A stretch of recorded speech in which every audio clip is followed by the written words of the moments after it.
Ready-mix plot sir. ఇక్కడ ఉన్నటువంటి commercial lands అది ఒక సంవత్సరానికి వచ్చేసరికి 1,50,000 నుంచి 2 లక్షల రూపాయలు లీజ్ సార్. అది లీజ్ అగ్రిమెంట్. అది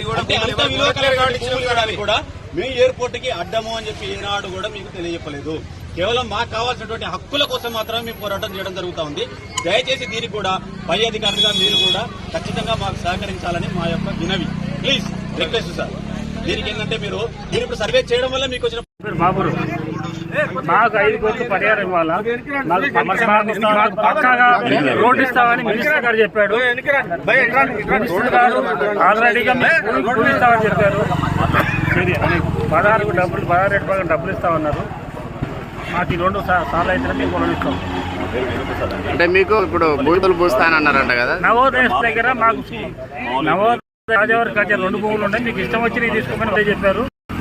నవోదయ ఇప్పుడు మా కలెక్టర్ గారు మీకు భూమి ఇచ్చే ప్రక్రియ లేదంటున్నారు.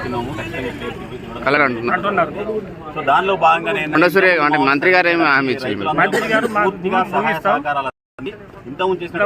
లేకపోతే మార్కెట్ రేట్ మీకు ఇవ్వాలంటే మార్కెట్ రేట్ ఏ విధంగా ఇక్కడ మార్కెట్ సమస్య ఏంటంటే ఏదో రిజిస్ట్రేషన్ మంచిది ప్రకారం అయితే 20 సంవత్సరాలు మాకు న్యాయం జరిగింది.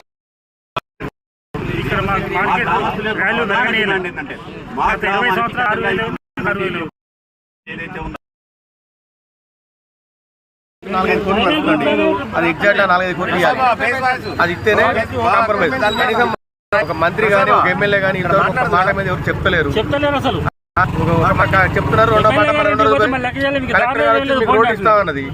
అదే 2 రోజు ఎమ్మెల్యే మీకు రోడ్లు వేయలేదని అంటాడు. అది ఎట్లా కరెక్ట్ అవుతుంది?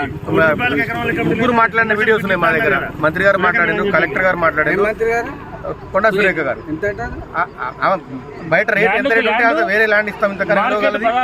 దాంట్లో అన్ని ఫెసిలిటీస్ ఏర్పాటు చేసి మేము ఇస్తామని చెప్పింది. మీకేం కావాలని కోరుకుంటున్నాం? మాకు బరాబర్ ఇక్కడ ఎకరానికి 5 కోట్లు కావాలి. మా ఊరికి పక్కాగా హైవే రోడ్డు మా ఊళ్ళోంచి పోవాలి. అది మా డిమాండ్. మేము మా ఊరు నుంచి 175 ఎకరాల భూమి మేము ఎయిర్పోర్ట్కి ఇచ్చుకుంటూ మా ఊరిని మేము చీకట్లో పడేసుకోవాలా? అదొకటి చూడండి. మరి నా పేరు వెంకటేశ్వర్ల గుమ్మడి.